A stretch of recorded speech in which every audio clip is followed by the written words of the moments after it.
Today we are joined by Kevin Madison, also known as the Dungeon Muser. Kevin runs the Dungeon Musings YouTube channel, which hosts over 500 live gaming sessions since 2015. As amazing as that feat is, even more impressive is the channel's Hero Saving Villages charitable efforts.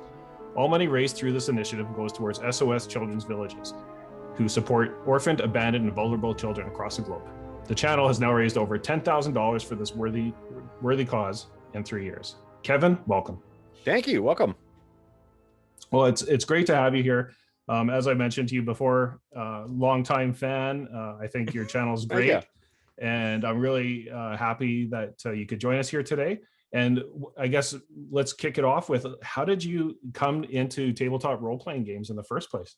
Sure. Well, so for tabletop role-playing games, my first box set was the red box, the 83 red box from Basic for Basic D&D. And my mom got it for me, and she said that it looked like something that I would like. And I've asked her about it afterwards too. I'm like, do you realize how much of an impact you've had on my life with that one impulse buy? Because like at that time, you didn't have to go to a gaming shop or stuff like that to pick it up. You'd go to, I think it was, because this is a Canadian chain, because I'm Canadian, but we're both Canadian. The Kohl's. I don't know if you remember Kohl's. I do remember, yeah. Yeah. So she got it at a Kohl's, and it started with that, and then it went on to like Marvel Superheroes, and to which I got in a toy store. Champions, Top Secret, and I think Call of Cthulhu was the next thing. No, Rollmaster, Call of Cthulhu, and then it sort of, we discovered gaming stores, and it went on from there, and we played just a crap ton of different things. Yeah, same as you, red box for me, and it was like just that the slippery slope downwards into what else can I find? And Absolutely. You start exploring and AD&D and that kind of thing. Yeah. So, and then we've talked a little bit about your past as far as like your love of comics and just nerd culture in general. Oh, and yeah. How does that kind of play into the channel nowadays? Like, because you bring all those elements together with a lot of different systems and a lot of different game settings, and it's kind of fun to see the diversity that you bring. Oh, that is excellent to hear. I don't know, so the channel right now is a little different than like when we first started streaming. Obviously, like there's no one in chat there. I'm not even sure we had a chat feature in the early games. But we give some thought this year in particular. We've been giving more thought to what we're bringing to the table in terms of the audience, kind of seeing what we're playing. But really it comes down to just games that I like, right? Like if there's something that I find interesting that I really want to see at the table. I mentioned this on my channel quite a bit and in my podcast quite a bit, but like one of the maxims I have is that like, you don't really get a sense of a game until you've had it at the table. It's fine to read a game, but Matt Colville has a whole video about how like it's the recipe, not the meal. How like reading the book will give you an idea of what it's going to be like and what, flavors may come from it, but it doesn't give you the actual experience of what that game is, what it actually is like to participate in it and enjoy that experience. And in a similar way, I'm of the same mindset that like I just seeing a game react to players and trying to how it performs at the table and how players respond to different game mechanics and things like that, or settings or character types or whatever. That's where I feel like you get the true sense of what a game can be and what the game is like. So with that in mind, even if I really like reading a game, I'm usually quite keen on getting it to the table so that we can actually see what it's like, right? Like I've been running a fair amount of Savage Worlds on my channel lately, and that game has always been my go-to of the example of a game that plays so much better than it reads. If you read the game, there's a lot of moving parts. For those unfamiliar with Savage Worlds, the core mechanic is extraordinarily simple of just rolling a dice with a d6.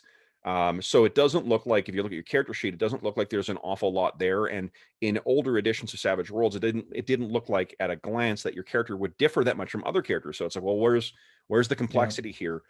And then you play it at the table and you start engaging with some of the subsystems they've got in that game. And you're like, gee, this is so much fun. Yeah, and no, it's like very good for like kind of pulp actiony, very quick resolution to combat. absolutely. Yeah. Yeah, and so with that in mind, I mean, whatever the game is, I really, I really want to see it at the table and then figure out how, in particular for running at the table, because I am, a forever DM as opposed to, I don't mind playing and the odd time, but definitely given the choice of the two, I'd rather run something. So that necessitates a lot of prepping stuff and being ready for, for players to jump in and whatnot. And I think Yeah. that gives you the better excuse, or the forced excuse, to learn all the four corners of the rules as well. So How yeah. did that evolution take place? Did you like were you always the DM, or did Oh you yeah. were a player? And yeah. Yeah. Yeah, I was always, I mean, I played a little bit when I was younger. I started as a player, I think, only because we had like one kid who had more books. His brother was more into D&D, so he had more books, so he would run the games. But it was the typical, like, it was more kids acting out cruelty on each other than an actual game. So fortunately, I had two cousins who I was very close to in age and close to growing up, and we played just a crap ton of stuff, and we sort of all rotated through that. And then when we sort of settled into elementary school, junior high, and whatnot, I just fell into that role of wanting to run stuff more often, and I just never got out of it. I'm sure that you can read some control freak tendencies into that as well too. No, But I totally get that. But I go, wow, you're doing about 4 sessions a week, sometimes more. And how much prep do you do? And do you have a day job? I And do, yeah. how do you fit it all in together? It's so for I mean, for one thing, selection of games. And I mean, I should say the first thing is the extraordinary group of players that I get to play with.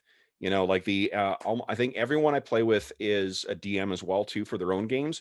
So when everyone is coming at it from that perspective of of knowing what is needed to like shepherd a game along, to keep things moving, to identify like decisions or character actions that will derail things in an unproductive way, as Yeah. opposed to derailing things in a fun way. They that makes that prep a lot easier because you can just respond to what players are doing. But the selection of games, like the ongoing games we run on the channel, are Advanced Dungeons and Dragons Second Edition for a couple of our games, Astonishing Swordsman and Sorcerers of Hyperborea. That's Jeff Talanian's really cool OSR clone, like Yeah. Tolkien free version of D&D, and then we alternate other games out. But really, I mean, a one shot requires a lot of work, and in particular, if it's up until this past year, we used to run charity one shots. So I'd let people, if they donated $100 to the Hero Save Villages campaign, I'd run them a one shot. Those ones were a lot more work because people had donated money for it and whatnot. I wanted to make sure it was just a really, really terrific experience, and I wanted to make sure it was done in one session, which is a problem I have. Yeah. But it's for the ongoing game. So honestly, like I've written ahead and I have an idea, and you sort of get used to having a rough idea of what's going to happen. We have a rotating cast for our sessions as well, so we don't really know who's going to, who necessarily is going to be there until a couple hours before. So the prep I'm doing is sort of constant and in the background. Like for the long-term campaigns, I know sort of where things are going. I know where we left things off, and I know what problems are out there for them. But I also don't mind making up stuff, on the fly. Yeah. Like the sort of agreement that myself and all the players have is that, like, once something's introduced into the game, it's part of the game, it's part of the story. But that can be completely random. Whatever random element is introduced has to be reconciled with what's come before. But we really love the idea of embracing, like, okay, so there's goblins here right now. All right, how would this make sense? And I like that kind of unexpected development and having to think on my feet and having to develop that stuff on the fly. So, and because, we, as a great group of creative players, I sort of just respond to what they've either are hooking onto or what they've decided to pursue. And mixed in with that, just reliance on random tables, and flipping through a lot of books. Off screen here, I've got a stack of AD&D books that are regularly referenced throughout our sessions. Well, every time I see your Twitter post and you're going, I've supported this on Kickstarter, or I've supported this on Kickstarter, and I'm looking behind you on your shelf and I'm going, you're running out of space. You must have a whole other room. God. I do have to get one more book. I've got one more room will be freed up very shortly, and I gotta reshelve a bunch of stuff that came in recently. But it's, I mean, I'm fortunate that the day job affords me the freedom to be able to do that kind of stuff, support more smaller publishers and things like that beyond just WotC and whatnot. We don't take any sponsorships on this channel, so we don't get like I don't really do. I do overviews on the channel, but I don't do reviews per se, because I've got a. I mean, you'll be familiar, but like my overviews tend to be like 2 or 2.5 hour slogs through a game, right, as opposed to just a quick in and out. So because of that, I don't. And if I don't like something, I don't want to spend time on it, because it's not, people worked hard on that thing and whatever, and I don't think I'm adding anything to that. So the space though is at a premium. That gives me the incentive to try and make use of as much of that as I can to justify still having it on the shelf. Yeah, and ironically though, you still, on your recent podcast, you mentioned AD&D Second Edition being, it seems to be your go-to, and for a variety of reasons. Maybe you can kind of expand upon those again, for those that haven't heard your podcast. Well, so one of the things I was thinking about recently is I was it was another YouTube channel actually. Cartoonist Kayfabe had Chris Claremont on, the guy who wrote X-Men for like 16 or 17 years or something. It might have been longer, it might have been 19 years, but I think it was only 16 or so. And for those who don't know, like 70s, 80s X-Men history, he's the guy who really honestly sort of set the tone for what comic writing would be like for a very, very long time, in terms of writing for the long game and seeing personal developments and really investing in character-driven and character interest-driven stories, as well as adding the cool, weird shit from comics. But in amongst all that stuff too, he had to deal with all the vagaries of the business, which is like changing in artists, and like one artist doesn't like drawing something or some character or whatnot, or someone wants to introduce a new character. So there's also the pressure of changing requirements that you have no control over too. But in the midst of all that stuff, even with editorial changes and artist changes and whatnot too, he wrote this compelling long-term story on a month-to-month basis. And I recognize that one of the things that AD&D does quite well, or AD&D Second at least does quite well, is that it affords you the time, even if you run the game specifically XP wise as written, your characters don't regain levels as quickly as what they do in modern games. And rather than being a detriment, I see that as a massive positive, because you have that time to let that story slowly build up, and with a kind of the type of story, building or storytelling that you do in a long-term role-playing game campaign, you've got constant co-authors who are doing shit that you didn't anticipate, or if you're like me and add random elements as well too, there's constant things that are being introduced that you don't know, or you don't have control over. And AD&D, just because that the advancement path, the way that you get ahead in that by getting loot, I use the optional loot rules for XP for loot out of AD&D Second, by getting XP for loot, for XP for the class-based things, and XP for defeating adversaries. You have a clear structure for how the players at least have a clear structure for how they're going to be progressing through the game, and it is completely out of the DM's hands, which I really like, because my hand's not on the rudder for when we're hitting milestones, or that I've put together an encounter or a series of encounters that will get them to the XP budget that they need to get to the next level. They know that it's just like, well, sometimes you're going to find a whole bunch of treasure and you'll get a big jump in your XP, and sometimes you're going to have a drought just because we're having chatty scenes or whatnot. And by not having to focus on that and not having to worry about the advancement, I can just focus strictly on just letting it be interesting session to session to session, or as much as I can be, Yeah. And what? Oh, go ahead. No, go ahead. Go right in. No, I was going to say, and you have like such mature players and experienced players that they appreciate the process almost rather than the result. Yeah, because they're not. I mean, we all know what game we're playing, and like our age ranges in the players is from like 20 26 up to 60. So we've got a range. We have an we're not it's not necessarily an issue, because I mean the players are all terrific as well too, but we're cognizant that as we get more eyes on us, that we want to have a more diverse group of players playing in our games. The pandemic has made that challenging, and then figuring out what the way that we play. We play until we're stopping having fun with the game, and then we pick a new game and run it, which is not, at least from a lot of the channels that we see, is not how they do it, right? If we all get together and we don't have enough people to play one game, for instance, we're just going to pick up another game and play it.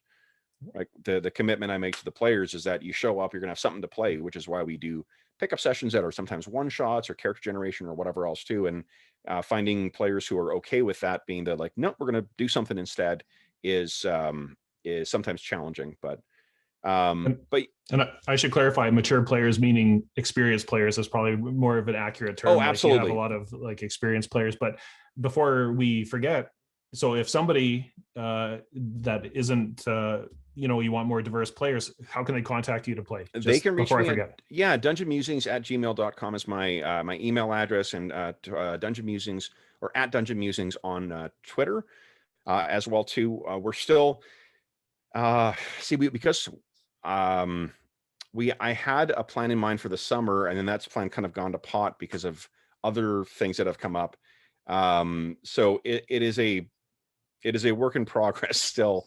But if anyone if anyone enjoys the sensibilities of what we've got, the type of play that we have at the table, that absolutely they should contact me and and find out. The reason, I guess it's worth saying as well too, that you mentioned before we went live that it's a lot of regular faces on the channel, and we play with a roster of players. So we have a roster of players that are just sort of people we've played with that are like known variables, and we can, when we have to fill a session or something, we send out, we post on the private channels on the Discord saying like, hey, this is what I'm planning on doing. And often when other people are running games as well, they'll do that.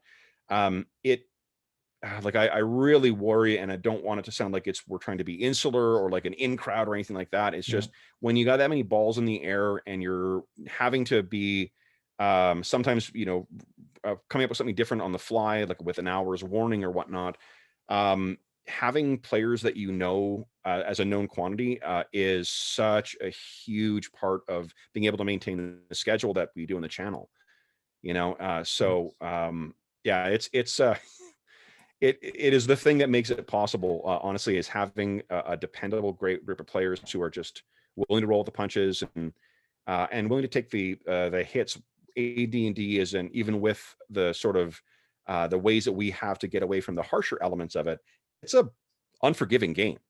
Last night, the guys had their first random encounter with a phase spider, or a pack of phase spiders, and I'm not sure if you're familiar with them, but they are extraordinarily lethal. They have this brutal ability to disappear in the middle of a combat round, so you may not even get an attack on them, and because they can just fade out again. And they have a save or die poison that has a penalty to the saving throw.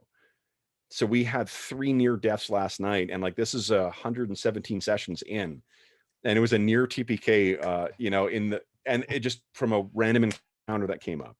Yeah. And the players would be okay. We've had character deaths, but it's so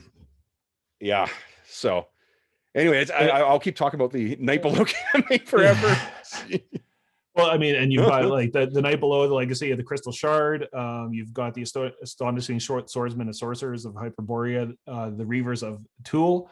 Tule, I'm not sure of the pronunciation, but and now you're starting Savage Pathfinder in the coming time, and I will maybe talk about that, because is that part of your charity session upcoming? Not really. So every year, I started this about 5 or 6 years ago, because like the guys that I grew up with, and I'm from Winnipeg, Manitoba, so it's the coldest capital city on the planet, and I don't get to see those folks very often. So what I proposed, I usually go back once a year to visit my parents, usually in the summertime. And a couple of years back, I said, like, look, let's do a gaming marathon. Let's do one day. We can all everyone's got responsibilities and kids and whatever else. Let's set aside one day where all we're going to do is morning to night, just going to game. We're going to play one game. I'll write something special, and I'll surprise you guys with it and whatever. And we started with Warhammer Fantasy 3rd Edition, a one-shot for that. And we played all day and all night. And it just so happens that like it's around the time when my birthday is too. So we have a ritual where we take a break. You know, we go to a Thai restaurant, all at a big table, all sit around and eat and get caught up in bullshit and stuff. And we take a break for lunch.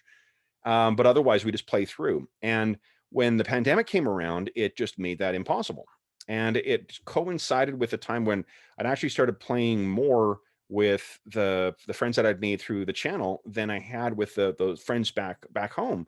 So I said, you know what, like, let's just combine it for this year. Let's combine it into an online thing. And we did that last year. And instead of just doing one day where we did like 16 hours of play, we spread it out over the weekend. And it started on Friday night, kept playing games, 2 sessions on Saturday, 1 session Friday night, 1 session Sunday, and then, try to play through. This year we're doing the exact same thing. So the weekend of June 4th, we're going to do that. And the game I selected this year was Savage Pathfinder. I had a bunch of games that were sort of in the running for it that I thought would be not only would play well online, that would also be something suitable for a complete story. Last year we played Six More Vodka's Degenesis, which is a really, really cool game. Like it's a fascinating setting. But I run game like pre-written modules at the pace of a glacier.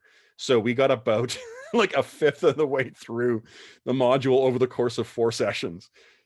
So this time I was like, all right, I gotta exercise a little more. And I think that Savage Pathfinder would be, it was something that I was interested in anyway.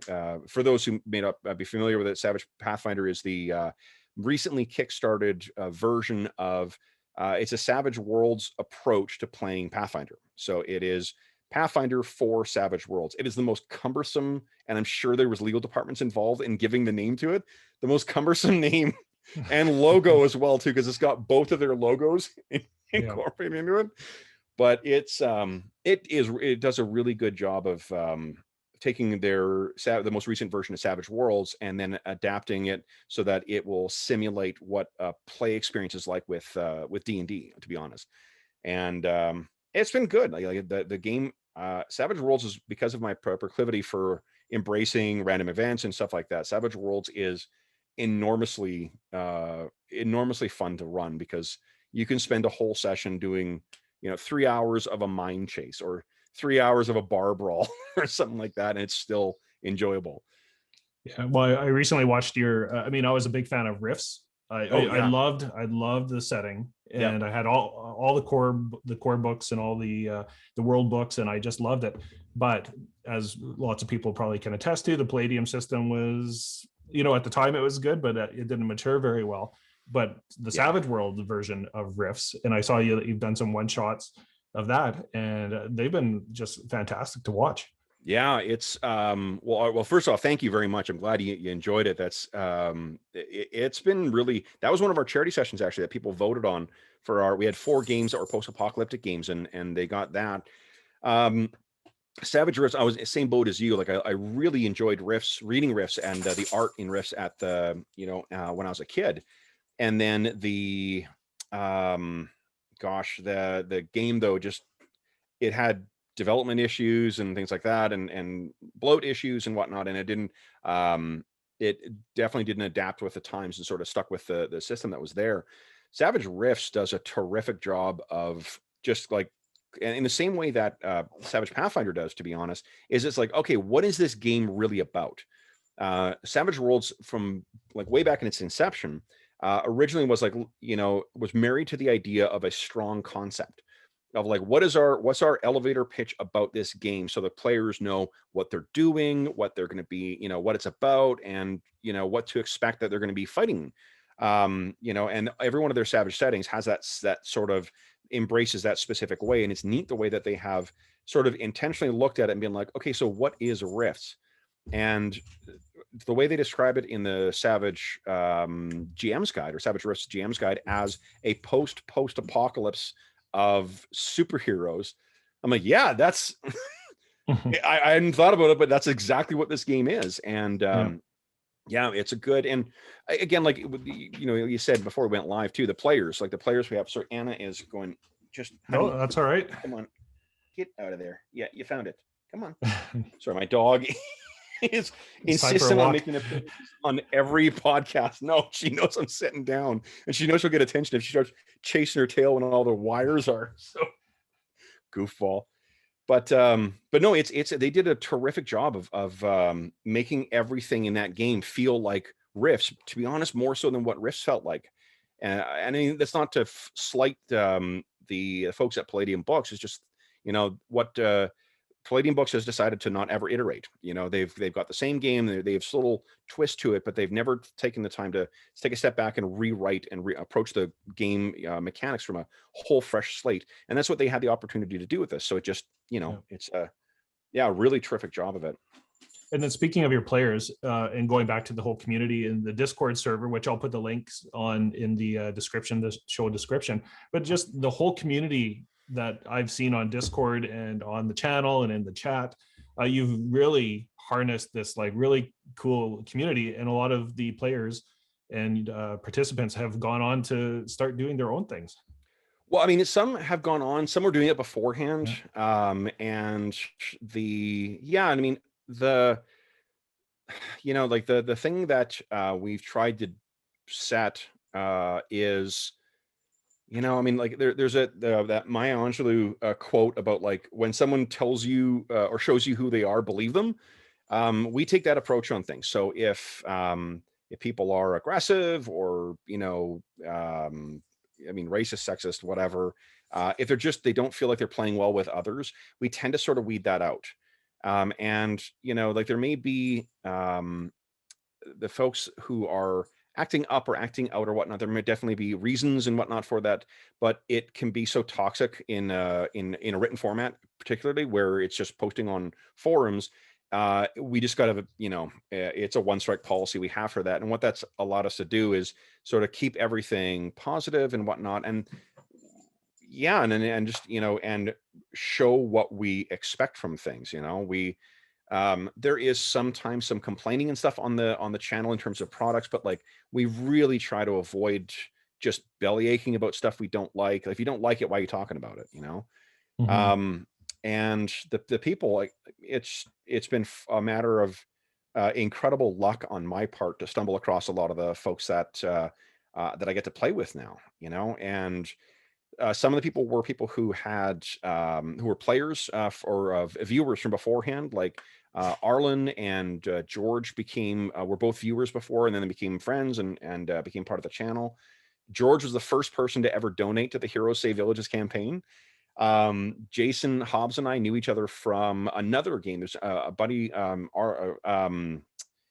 Jared Rasher. He's part of the Gnomes. I can't remember they got a podcast and a review thing or whatnot. Jared runs his own YouTube channel as well, but he's not quite active on it anymore. But when he ran a Shadow of the Demon Lord game that had a bunch of people on it that were either YouTubers or podcast hosts or game designers or whatnot. So I met him and Jason and a couple other people through that. So Hobbs and I just stayed in touch afterwards because we were both sort of really into OSR games quite a bit, or old school games at the time. And he's a great player, like a really engaging player and a great guy. And I've been on his podcast as well. Arlen has now launched his own YouTube channel, live from Pelham's Wasteland, and he's had his own podcast for quite a while as well. But yeah, it's, I don't know. I mean, the honestly, like with how easy, like it's just a matter of doing it, right? Like setting aside the time, uh, honoring the commitment you make for the time that you're going to be running things and whatnot, and then just hope that things work out. And thus far, we've been pretty lucky with that. And then just when we do have, I'm not sure how long you've been on YouTube yet, but you quickly learn to just very quickly block people, and you know, like you're not adding anything constructive or positive here, so there's just no need for you to. I don't owe you any response or anything like that. You're gone. That taking that approach helps as well too, just from a, you know, from the mental health perspective for running this stuff, because monitoring chat, like I don't know, I don't have moderators or anything like that who do. I read every comment that comes on, which both good and bad.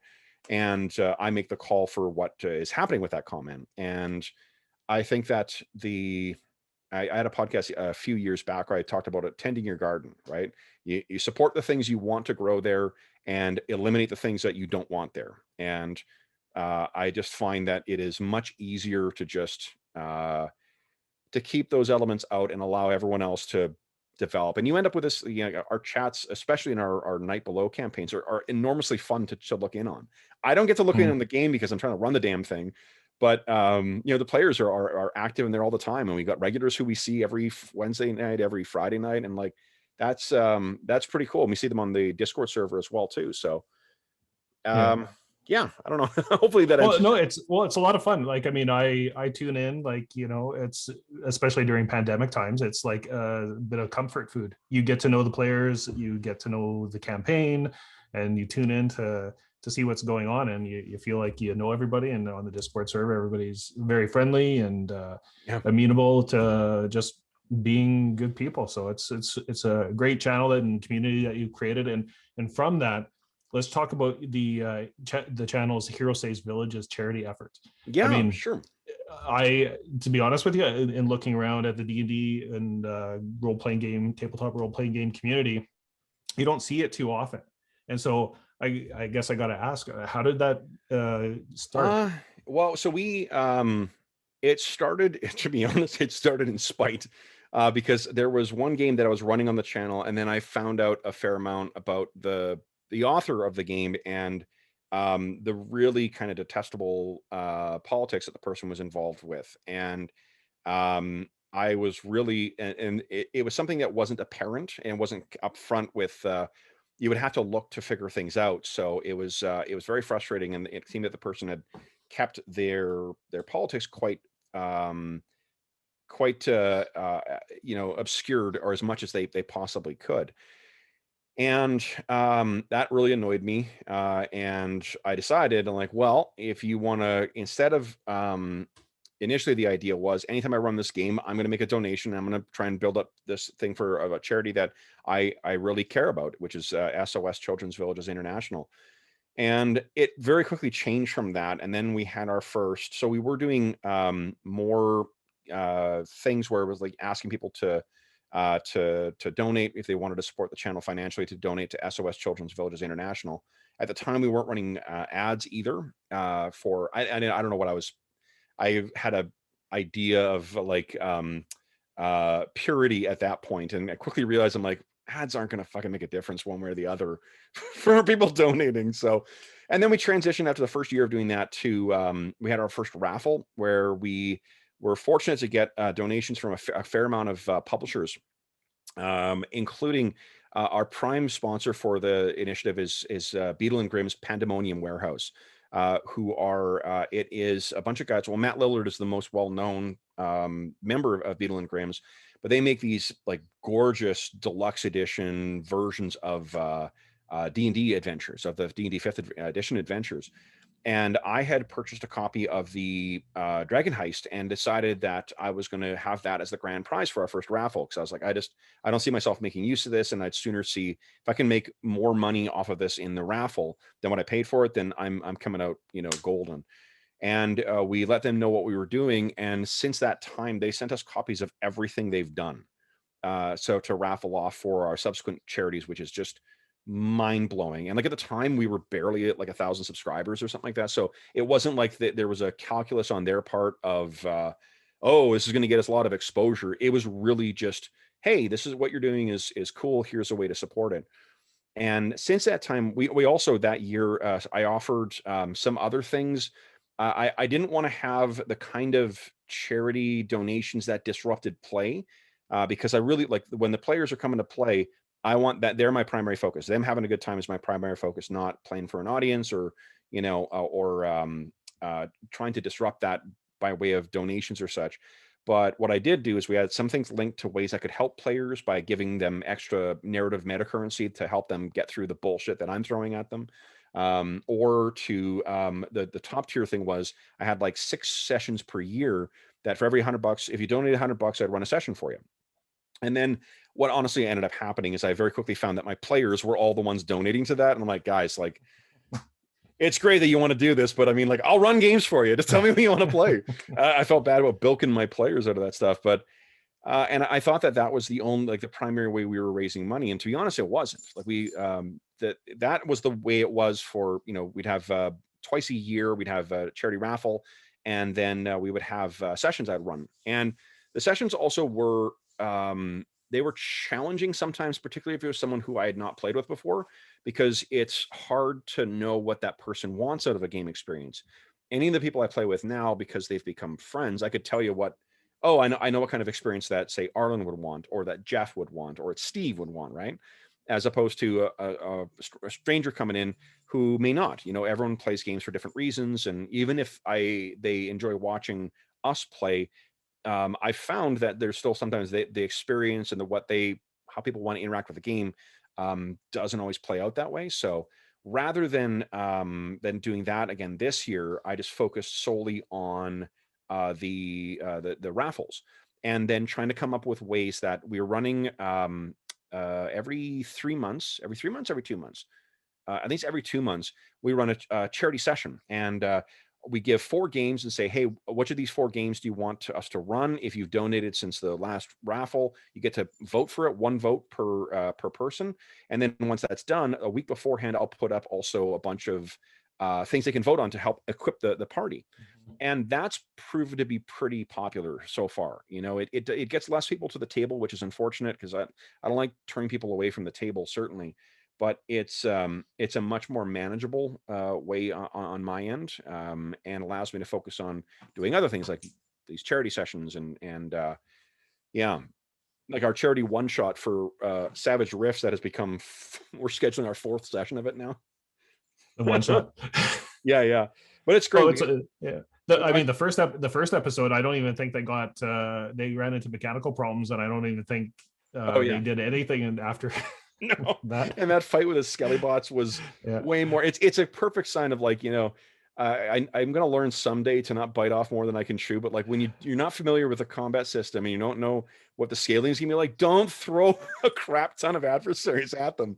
Test the water first. But it's proven, that campaign has proven to be a lot of fun now that we figured out how to get that game running properly. And it's been, those charity sessions have proven to be pretty popular too. Like, we ran Simba Room as our last charity session too, and that one's done now. But I mean, it's a game that we definitely would want to go back to, because it's such a interesting setting and interesting concept. And then I think I can't remember what's in the lead right now. We've got another 10 days left in voting for this one, but we're either probably going to play Star Trek Adventures or Mongoose Traveler 2nd Edition. I think one of those two is in. I think Traveler's in the lead right now, honestly, but we'll see. So if people want to vote, they should donate, and then in the Discord server, correct? That's where the voting is taking place. No, so the voting is taking place in the Discord server. If they follow the link to the Heroes Save Villages campaign, and it's to make sure it's the 2021 one, because they haven't taken down the previous one yet. So the 2021 campaign, I'll get notification one way or the other. For every $25 Canadian that you donate, you get one chance to, on top of being able to vote for what game we play in our next charity session, and the next 2 ones, to be honest, and outfitting the heroes on a dollar for dollar basis for what you donate. You also get one chance to win the grand prize or one of our other prizes in our next charity raffle. Next one's in August 1st, 2021. Grand prize is a copy of Beetle and Grimm's Legendary Edition Curse of Strahd box set. Second prize is the upcoming Shadowy Silver Edition, the Beetle and Grimm's Shadowy Silver Edition of the Fenrichten's Guide to Ravenloft. And then there's a bunch of stuff from our Redbubble shop, and a bunch of stuff from our Dave, our resident armorsmith, who's also in Calgary. He is donating another chainmail dice bag to the prizes. So lots of great prizes, lots of ways to get involved. And we've actually been featured this year in their annual report as one of the champion donators or champion fundraisers for it. So I'm enormously humbled by the generosity of the Dungeon Musings community and the players and everyone who's helped to support those the kids who benefit from it. So, and this year you have the goal of 4,000. I think I checked today, 3,200 or thereabouts that you're after. So It's crazy. We're like, I had initially planned one of the, we, as I mentioned, like one of the things I do in the channel is the overviews, and I've been planning on doing. I did a fourth edition overview, so I did a second edition overview that was about 2 hours long. I did a fourth edition overview that was about 2.5 hours long. I've been working on a third and 3.5 edition overview, and I was expecting that would be like, well, around June or July I'll shoot that, because that's when we'll hit that, the midway goal.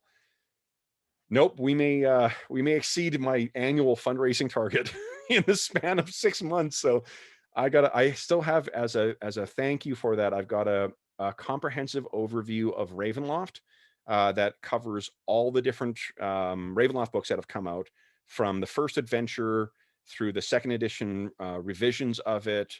House of Griffin Hills can be touched on as well too. The third edition version of Expedition to Castle Ravenloft, the fourth edition box set of or the tabletop game for Ravenloft, fifth edition's Curse of Strahd, the different editions that have come out, and the new Vendritton's Guide as well. But I got to write that shit. I got to get that done and get it ready. It's not like you don't have any time on your hands, right? Yeah, 4 really. sessions a week and day job, and your daily art that you've been doing too is like, I mean, you have a full plate, I have to say. Well, I hate being, hate idle hands. So I like keeping myself occupied. And if that wasn't enough, you just recently announced the Savage Saga of the Fantastic Four. Can you tell us a little bit about that? Yeah, so we have we've had a Patreon on the Dungeon Musings, like for Dungeon Musings as well too. All the money we raised for advertising and for the Redbubble shop and through the Patreon has been used to help like basically supply the players with stuff. So all of our players in our AD&D second edition games have copies of the Player's Handbook, thanks to the money we raised, or we earned or raised or got, or I don't know what. However, it just shows up as a result of this stuff. So we've used that, and then we've also recently, for the upcoming marathon, everybody has a copy of Savage Worlds now as well too. So everyone's been outfitted with that, and that's been the advertising money, Patreon money.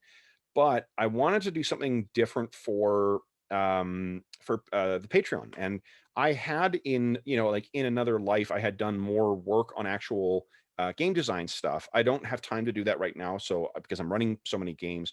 But like, I had at one point at a project that was going where I was converting all of the Iron Gods adventure path for Pathfinder over to 5th edition D&D shortly after it came out, and like that included the 28 different domains or whatever it was for the oracles. So I had a 5th edition oracle with every version of the oracle that was out in all the Pathfinder hardbacks, and a gunslinger and Willa. So I do really like game design work as well too, but I just don't do it very much, and I don't have an excuse to. I also really like superhero write-ups. So like on the Atomic Think Tank for Mutants Masterminds, Green Ronin's old message board, they used to have these great chains that were just, it was one thread, and it was just someone going through, and over the course of time they'd accumulate this massive collection of converted heroes. So I've always had that sort of in the back of my mind as something I'd like to do as well. And it just sort of, I had one plan for the Patreon to start posting stuff to convert things over. I didn't like the idea of writing stuff for the sake of writing stuff for it. I had started doing some conversion of some second edition stuff. We had for Patreon, for patrons, we had Warforged for second edition D&D, Goliath for second edition, Aarakocra for second edition, although there are versions of that in the Splat books. But I decided to do something a little different. As you said, like, I'm a big comic fan, right? And the thing I hadn't read before, as much as I was a fan of both Marvel and DC, I never really read the original Fantastic Four issues by Stan Lee and Jack Kirby. And this year they are going to be, by the 60th anniversary on November 2021, they're going to have released the entire 103 issues plus the annuals that Jack and Stan did together as these beautiful full color omnibus things. And I sort of thought, all right, well, maybe like an exercise to work with that. And what I came up with was that every week, so every Monday morning, I'm thinking more it's going to be a video in addition to this, but a video talking about the issue, talking about the historical context of the issue, talking about the contents of the issue, and how the characters are presented and how they've changed since that time. since the previous issue, and then provide as well Savage Worlds write-ups for these characters as they are presented in that issue, which will be updates for older characters. So like all the members of the Fantastic Four, as those characters evolve over those 100 issues, we're going to see that. And then over the course of those 100 issues, we see so many elements introduced that are just like iconic parts of the Marvel makeup, right? Of the Marvel universe. So the Kree, the Skrull, the Watchers, Wakanda, the Negative Zone. There's just such a huge amount of different things in addition to the Fantastic Four themselves that becomes Submariner, Doctor Doom, and I just thought, like, all right, well, at the end of this project, we're going to have this interesting body of work that'll have all of this stuff written up in a Savage Worlds with the Superpower Superpowers Companion, will all work together. Savage Worlds, it feels like, will be a good fit for this particular particular project, partly because it's a little lighter on its feet than more other character like point generation systems like Hero or Silver Age Sentinels, or GURPS Supers or something like that, or Mutants and Masterminds for that matter. I also have a bias against Mutants and Masterminds. It's a very, very well run game. It's just the saves, my brain doesn't click with it. Plus, tons of people have done that already. So it and the other thing is I thought of it in terms of how a long-term campaign develops, right? Like the thing that's the most interesting about the Fantastic Four run, in my mind, is that you're seeing them with trial and error and the accumulation of content and the commitment to continuity. You see this world built over the course of those 100 issues, and it's about a 9-year run, a little shy of 9 years. And it's a singular vision with one writer, one editor, which I guess Stan is just the same on both. But one writer, one artist, seeing them evolve, seeing the world evolve, and see the thing go from this Hail Mary attempt to try and save the company with Fantastic Four #1 up to a incredibly continuity heavy, and mythology rich game. And like that's what everyone wants from their ongoing campaigns. So I think it's going to be an interesting exercise. And then it's also part, book club as well too. So for people who are patrons, they're going to get access to all that stuff, and they'll see on the week by week. And I'm setting up a specific channel on the Discord server as well too. So people want to chat about it there, they can. But I heard already from one patron who has said that he's got the books ordered to follow along, which makes me like, I don't need more. Like, it'd be great if we have more people coming along on this. But yeah, I think, taking just all of that stuff hits all the things that I love. And I'm hoping that it's not it's a project I'm doing for one. So, well, two. I'll be the other guy. Oh, terrific. Well, I meant one counting myself. Like, I'm like, well, this is something I want to see. No, I think I'm the Venn diagram for me is like Dungeons and Dragons, comics, and sci-fi. It all kind of mixes together, so it hits the marks. Like the historical context, I think, will be interesting as well too, because it's like November 1961 is when the first issue was published. Jack and Stan's last book together was September, a shelf date of September 1970. That the amount of change that happens in the world over the span of 1961 to 1970. In another life, I did a master's degree in political science, and my focus was sub-Saharan Africa. And even just looking at Africa in that 9-year period, like, it is a complete transformation. So not always for the better, not usually for the better, but still, a transformation. And so I'm excited to see what and from a company on the verge of bankruptcy or on the verge of failing, right, up to a company that was dominating the distinguished competition in the sales, right? Like, that's going to be a really fascinating run to see. And then and I'm restricting myself to like, I make sure that I am not allowed to read ahead unless I've got all of the write-ups done. So there's an added incentive for me. Like, I can't read the next issue until I've got everything finished with the issue that I'm working on right now, which has led to a lot of scrambled notes over the last little while. So I'm like, oh, Miracle Man, I'll do them. Well, I think you've just been doing exciting stuff on the channel, and for those that haven't checked it out, please do. And I'll have all the links to the the Redbubble store, the SOS charity link for donations, the Discord server, all in the description below. And Kevin, I can't thank you enough for joining me. A big fan of the channel and your ongoing campaigns there. So thank you very much for joining me today. And, no, thanks, Gary. Thanks so much for having me. And good luck on the channel as well, too. Anything we can do to help bring eyes to your channel, we are more than happy to do as well. Well, thank you very much. And until next time, happy rolling.